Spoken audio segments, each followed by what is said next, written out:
Kemaesh Chinaoui, le chef de la diplomatie tunisienne, a déclaré que l'année 2018 sera une année hautement importante pour le partenariat entre la Tunisie et l'Union européenne.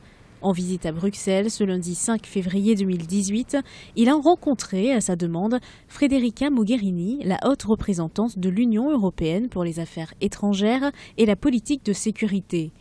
Tous deux ont convenu qu'agir ensemble était le meilleur moyen d'apporter des réponses concrètes aux attentes du peuple tunisien.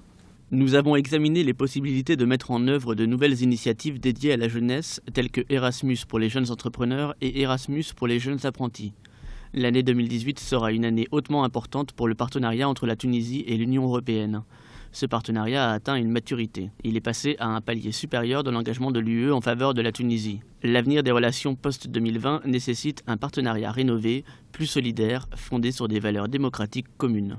L'Union européenne souhaite soutenir davantage la Tunisie dans sa transition économique en mettant en place un partenariat pour la croissance.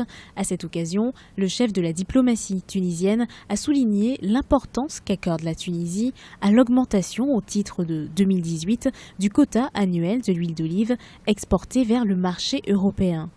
Il a demandé une plus large ouverture des marchés de l'Union européenne aux producteurs tunisiens d'huile d'olive. Effectivement, le partenariat Europe-Tunisie est un partenariat stratégique.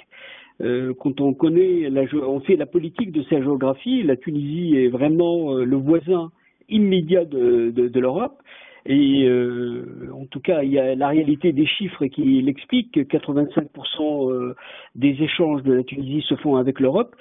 Il se trouve que depuis 2011, la Tunisie vit une véritable transition suite aux révoltes de 2011.